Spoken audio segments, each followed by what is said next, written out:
नमस्ते. Chemical रिएक्शनच्या types आपण समजून घेतो आहोत. टाइप्स ऑफ केमिकल रिएक्शन बद्दल आपली चर्चा सुरू आहे. पहिल्या मॉड्यूलमध्ये आपण कॉम्बिनेशन रिएक्शन समजून घेतलं. कॉम्बिनेशन रिएक्शनमध्ये एंडोथर्मिक आणि एक्झोथर्मिक हे दोन ॲडिशनल बिट्स आपण सांगितले. एंडोथर्मिक रिएक्शन म्हणजे काय आणि एक्झोथर्मिक रिएक्शन म्हणजे. त्याच्यानंतर तुम्ही कशाबद्दल माहिती करून घेतलं? Decomposition reaction. त्याच्यामध्ये परत 3 प्रकार आपण समजून घेतले: थर्मल डिकॉम्पोजिशन, फोटोलायसिस आणि इलेक्ट्रोलायसिस. आता जो पुढचा प्रकार आपल्याला समजून घ्यायचा आहे त्याच्यामध्ये 2 मुख्य रिएक्शन्स असणार आहेत. डिस्प्लेसमेंट रिएक्शन जे की आपण या मॉड्यूलमध्ये समजून घेणार आहोत आणि पुढच्या मॉड्यूलमध्ये आपण डबल डिस्प्लेसमेंट रिएक्शन समजून घेणार आहे. डिस्प्लेसमेंट रिएक्शन आणि डबल डिस्प्लेसमेंट रिएक्शन समजण्यासाठी आपल्याला मेटलच्या ऍक्टिव्हिटी बद्दल माहिती असावं लागतं. आता मेटलची ऍक्टिव्हिटी समजून घेण्यासाठी आपल्याला रिएक्टिव्हिटी सिरीज समजून घ्यावी लागणार आहे. ही रिएक्टिव्हिटी सिरीज आहे जी आपल्याला नंतर पाठ करायची आहे. कशी पाठ करायची हे देखील मी तुम्हाला सांगेल. सध्या आपला मूळ उद्देश ही रिएक्टिव्हिटी सिरीज समजून घेणे नाही, ती पाठ करणे नाही. फक्त याच्यातला एक मुद्दा आपल्याला लक्षात घ्यायचा आहे जो आपल्याला डिस्प्लेसमेंट रिएक्शन मध्ये वापरायचा आहे. रिएक्शनचे मुख्य प्रकार 4 घेणार आहे आपण. एक कॉम्बिनेशन रिएक्शन जो आपला शिकून झाला, दुसरा डिकॉम्पोजिशन रिएक्शन शिकून झाला, डिस्प्लेसमेंट रिएक्शन आणि डबल डिस्प्लेसमेंट हे 2. याच्याशिवाय ॲडिशनली काय शिकतोय आपण? Exothermic, endothermic. आणि पुढे आपण काय समजून घेणार आहोत? ऑक्सिडेशन, रिडक्शन आणि रेडॉक्स रिएक्शन. हा वेगळा भाग आहे. मुख्य रिएक्शनचे जे प्रकार आहेत, टाइप्स ऑफ केमिकल रिएक्शन मधला मुख्य प्रकार कुठला? कॉम्बिनेशन झाला आपला, डिकॉम्पोजिशन झाला. पुढे समजून घ्यायचं आहे डिस्प्लेसमेंट आणि डबल डिस्प्लेसमेंट. त्यासाठी ही रिएक्टिव्हिटी समजणं, आपल्याला रिएक्टिव्हिटी सिरीज समजणं गरजेचं आहे. रिएक्टिव्हिटी सिरीज म्हणजे काय पहा, वरून खाली खाली येतो आपण ज्यावेळेस ह्या रिएक्टिव्हिटी सिरीजमध्ये आपण वरून खाली येतो. हे जे वरचे मेंबर आहेत ते जास्त रिएक्टिव्ह आहेत, खालचे मेंबर हे कमी रिएक्टिव्ह आहेत. याच्यापेक्षा कमी प्लॅटिनम वगैरे असतं. परत एकदा सांगतोय की रिएक्टिव्हिटी सिरीज समजून सांगणं हा माझा मूळ उद्देश नाहीये, त्याच्यामुळे मी याच्याबद्दल जास्त बोलत नाही. फक्त सध्या एवढंच लक्षात राहू द्या, रिएक्टिव्हिटी सिरीज मध्ये वर जे असतात ते जास्त रिएक्टिव्ह असतात, खाली जे असतात ते कमी रिएक्टिव्ह असतात. म्हणजे समजा आपण 2 मेंबर घेतले, मॅग्नेशियम आणि झिंक समजण्यासाठी, तर मॅग्नेशियम जास्त रिएक्टिव्ह आहे कोणापेक्षा? झिंक. समजा झिंक आणि कॉपर घेतलं तर झिंक आणि कॉपर मध्ये जास्त रिएक्टिव्ह कोण? वर जो येतो कोण? झिंक. आणि खाली कॉपर. आता वर कोण आहे आणि खाली कोण आहे हे माहिती होण्यासाठी ही सिरीज पाठ असावी लागते. बरोबर आहे. मी ती तुमच्याकडून पाठ करून घेईल. मेटल्स अँड नॉन मेटल्स नावाचा जो टॉपिक आहे त्याच्यामध्ये तुमच्याकडून मी ती पाठ करून घेईल. तो महत्वाचा मुद्दा नाही. आपल्याला समजून काय घ्यायचंय? Displacement reaction. याच्यात तुम्हाला ही रिएक्टिव्हिटी सिरीजचा एक सारांश लक्षात आला का? आपल्याला काय समजून घ्यायचंय? वरचे मेंबर हे जास्त रिएक्टिव्ह असतात खालच्या मेंबरपेक्षा. वरचा मेंबर जास्त रिएक्टिव्ह, खालचा मेंबर कमी रिएक्टिव्ह. आता जाता जाता एक ऍडिशनल बिट सांगून ठेवतोय. ज्या वेळेस डिस्प्लेसमेंट रिएक्शन घडणार आहे, आपण पुढे ती पाहणार आहे, तेव्हा जास्त रिएक्टिव्ह वाला कमी रिएक्टिव्ह वाल्याला काय म्हणतो? निगा येतो. तो त्याला काय करतो? डिस्प्लेस करतो. कोण कोणाला डिस्प्लेस करतो? जास्त रिएक्टिव्हिटी वाला कमी रिएक्टिव्हिटी वाल्याला काय म्हणतो? निगा. थोडक्यात हे बाहुबलीचं राज्य आहे. 2 पैलवान आहेत आणि ते एखाद्या चिमुरड्या पोराला म्हणतात सोड हे उठीतून बस, सीट आहे ना बसचं, उठ आम्हाला बसायचं. ते बारकं म्हणतो कुठे यांच्या नादी लागतं, दुसरीकडे जाऊन बसा. तसा हा प्रकार आहे. हे बारके खालचे जे ते बारके, त्याच्यापेक्षा वरचे जे असतील ते मोठे. मोठे बारक्यांना म्हणतात निगा. बारके पण आता नाईलाजाने काय होतात? कुठे यांच्या नादी लागतं, हाय मोकळी जागा, जाऊ आपण दुसरीकडे. हा जो प्रकार आहे याला केमिस्ट्रीमध्ये डिस्प्लेसमेंट रिएक्शन असं म्हणतो आपण. काय म्हणतोय? Displacement reaction. समजून घ्या. सो पहा आता पुढे ही जी अरेंजमेंट असते हिला रिएक्टिव्हिटी सिरीज म्हणतात, ज्याच्यामध्ये metals are arrange in the decreasing order. इथं कसं जोडलेलं आहे? वरून खाली आलं तर डिक्रीजिंग, खालून वर गेलं तर इन्क्रीजिंग, खालून वर गेलं तर इन्क्रीजिंग, वरून खाली गेलं तर डिक्रीजिंग. ही जी ऑर्डर असते त्याला रिएक्टिव्हिटी सिरीज म्हणतात. पण तो आपला मुद्दा नव्हता. आपला मुद्दा आहे डिस्प्लेसमेंट रिएक्शन. काय? Displacement reaction. AB ची रिएक्शन C बरोबर झाली. AB ची रिएक्शन कोणाबरोबर झाली? C बरोबर झाली. काय प्रोडक्ट मिळाला बघा आपल्याला? A बाजूला गेला आणि आपल्याला दुसरा प्रोडक्ट काय मिळाला? TB. याचा अर्थ A जो आहे तो कसा आहे? लेस रिएक्टिव्ह. C तिथे गेला, त्याला म्हणाला निघा, आणि A ने त्याचं ऐकलं. का ऐकलं असेल? C कसा आहे? मोर रिएक्टिव्ह. A कसा आहे? लेस रिएक्टिव्ह. हा मोर रिएक्टिव्ह असणारा जो असेल तो लेस रिएक्टिव्ह वाल्याला काय करतो? डिस्प्लेस करतो. सो हा A इज रिप्लेस्ड बाय, आता डिस्प्लेस शब्द आला म्हणून डिस्प्लेस्ड बाय कोण? C. आणि मग आपल्याला प्रोडक्ट काय मिळाला? CB आणि A. केमिस्ट्रीच्या भाषेमध्ये मात्र काय म्हणता येईल, ए बी मधला बॉन्ड तुटतो आणि बी आणि सी मध्ये नवीन बॉन्ड तयार होतो. कारण आपण केमिकल रिएक्शनचा अर्थ सांगितलाय, सम बॉन्ड्स आर ब्रोकन, काही बॉन्ड काय होतात, तुटतात, आणि न्यू बॉन्ड्स आर फॉर्म, काही जुने बॉन्ड तुटतील, काही नवीन बॉन्ड तयार होतील, यालाच केमिकल रिएक्शन म्हणतात. मग पुस्तकी भाषेमध्ये आपण असं म्हणतोय डेफिनेशन मध्ये की सी हा कसा असणार आहे, मोर रिएक्टिव्ह, ए कसा आहे, लेस रिएक्टिव्ह. मोर रिएक्टिव्ह मेटल जो असतो रिप्लेसेस लेस रिएक्टिव्ह मेटल, म्हणजे ए बी मध्ये बॉन्ड जो असतो तो तुटतो, त्याच्याऐवजी काय तयार होतो, सी बी हा बॉन्ड तयार होतो.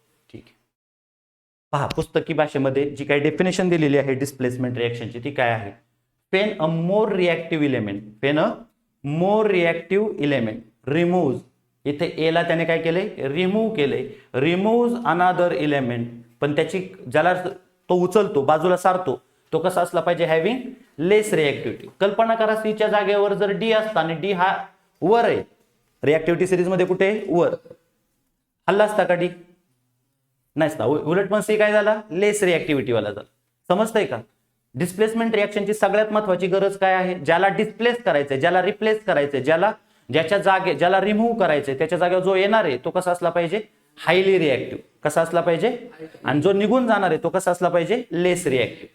फेन a more reactive element remove another element, जो कसा असला पाहिजे, having less reactivity from its compound. अशी जी रिएक्शन असते त्या रिएक्शनला आपण काय म्हणतो, डिकॉम्पोजिशन रिएक्शन. काय म्हणतो आपण त्याला, डिकॉम्पोजिशन रिएक्शन असं म्हणणार आहोत.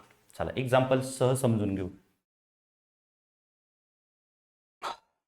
इथे नीट पहा काय दिसतंय, एक प्लेट आहे, प्लेटमध्ये काय घेतलेलं आहे, आयर्नने लोखंडी खिळे घेतले. सँडपेपर, ते गंजल्याला आपल्याला साफ करायचं असलं आपण जो पेपर वापरतो त्याला काय म्हणतात, सँडपेपर असं म्हणतात. ठीक आहे, याच्यामध्ये आपण कॉपर सल्फेट घेतले, याच्यामध्ये सुद्धा आपण काय घेतले, कॉपर सल्फेट घेतले. आयर्न म्हणजे कोण, फेरस. आयर्न म्हणजे कोण, ferrous. Copper sulphate CU, copper sulphate CU. आता थोडंसं पाठीमागं जाऊ, बघा आयर्न कुठे आहे आणि कॉपर कुठे आहे. बघ, फेरस आयर्न, कॉपर वर कोण आहे, आयर्न, खाली कोण आहे, कॉपर. कॉपर आयर्नला उचलणार का, आयर्न कॉपरला उचलणार. वरचा जो असतो तो मोर रिएक्टिव्ह, खाली जो असतो तो लेस रिएक्टिव्ह. कोण कोणाला उचलतं, मोर रिएक्टिव्ह कोणाला उचलणार आहे, लेस रिएक्टिव्ह. या आता आपल्या उदाहरणात, या उदाहरणामध्ये इकडे आपण काय घेतलेलं आहे, लोखंडी खिळे आयर्न, इकडे कोण घेतलंय आपण, कॉपर सल्फेट.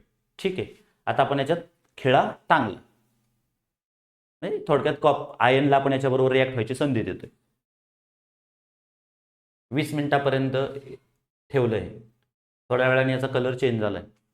ठीक आहे, पलीकडे बघा आता तयार झालेला कंपाऊंड कोण आहे, फेरस सल्फेट. कोण आहे, फेरस सल्फेट, तो कॉपर सल्फेट. ठीक आहे, कॉपर सल्फेटचा फॉर्म्युला काय आहे, CuSO4. काय बांधलं होतं आपण त्याच्यामध्ये, आयर्नने, म्हणजे कोणाची रिएक्शन होणार आहे, फेरस. आताच मी तुम्हाला सांगितलं रिएक्टिव्हिटी सिरीजमध्ये फेरस हा कॉपरपेक्षा जास्त रिएक्टिव्ह. हा जो जास्त रिएक्टिव्ह आहे तो काय करणार आहे, लेस रिएक्टिव्ह असणाऱ्या कॉपरला रिमूव्ह करणार आहे.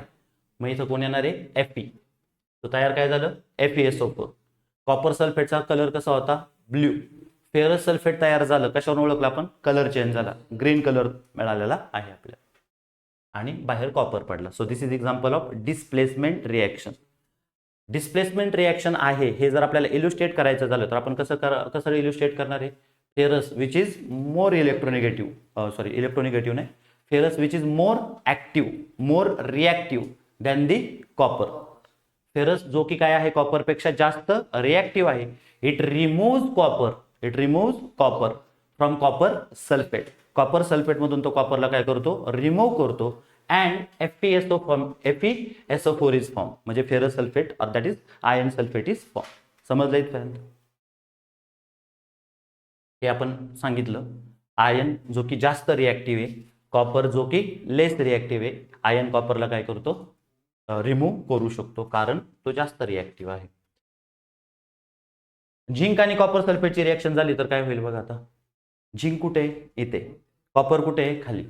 मग झिंक आणि कॉपर सल्फेटची रिएक्शन झाली, झिंक आणि कोणाची रिएक्शन झाली, कॉपर सल्फेट. झिंक कॉपरला रिमूव्ह करू शकतो का,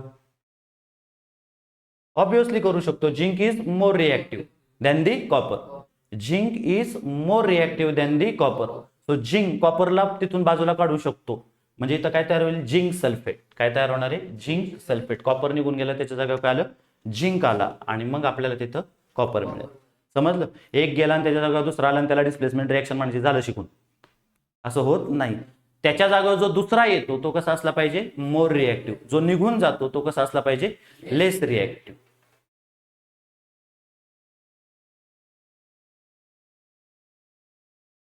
आता पुढचं उदाहरण बघा. लेड आणि CuCl2 कॉपर क्लोराईड घेतलेले. लेड कुठे आहे बघा? लेड आहे का याच्यात? हाय बघा, Pb. आणि कॉपर क्लोराईड मध्ये कॉपर. लेड आणि कॉपर तुलना करा. लेड हा कुठे आहे? वर आहे. कॉपर खाली आहे. म्हणजे लेड काय आहे? मोर रिएक्टिव्ह. कॉपर काय आहे? लेस रिएक्टिव्ह. लेड काय करणार आहे? कॉपरला रिमूव्ह करणार आहे. काय करणार आहे? रिमूव्ह. आणि त्याच्या जागेवर कोण येणार आहे? Pb. ठीक आहे. काय तयार होईल? PbCl2. PbCl2 अर्थात लेड क्लोराईड आणि कॉपर बाहेर जाताना दिसेल. सो आत्ता आपण कशाबद्दल चर्चा केली? डिस्प्लेसमेंट रिएक्शन बद्दल आपण बोललेलो आहोत. डिस्प्लेसमेंट रिएक्शनच्या शेवटी, आता ह्या मॉड्यूलच्या शेवटी आपल्याला काय काय समजलेलं असलं पाहिजे? काय घडतं डिस्प्लेसमेंट रिएक्शन मध्ये? अ मेटल जो की कसा आहे? मोर रिएक्टिव्ह रिमूव्ह मेटल. कसा? लेस रिएक्टिव्ह फ्रॉम अ कंपाऊंड. एक कंपाऊंड असेल, त्या कंपाऊंडमध्ये तो एखादा लेस रिएक्टिव्ह मेटल असेल, त्याच्या जागेवर कोण येतो? मोर रिएक्टिव्ह मेटल येतो. अशी जी रिएक्शन असेल तिला आपण काय म्हणणार आहोत? डिस्प्लेसमेंट रिएक्शन असं म्हणणार आहोत. The reaction in which a highly reactive metal displaces less reactive metal from its compound. Displaces पेक्षा पुस्तकी शब्द काय? Remove less reactive metal from its compound. अशी जी रिएक्शन असते त्याला आपण काय म्हणणार? The reaction is called as displacement reaction. वेगवेगळी उदाहरणं आपण पाहिलेली आहेत. फक्त लक्षात ठेवा, रिॲक्टिव्हिटी सिरीजमध्ये वर जो एलिमेंट असतो तो खालच्या एलिमेंटला काय करतो? रिमूव्ह करतो, त्याच्या जागेवरून बाजूला काढतो. हा जो प्रकार असतो याला आपण काय म्हणतो? डिस्प्लेसमेंट रिएक्शन असं म्हणतो. समजलेलं आहे? एक्झाम्पल पण लक्षात आलेले आहेत. ठीक आहे. थँक्यू.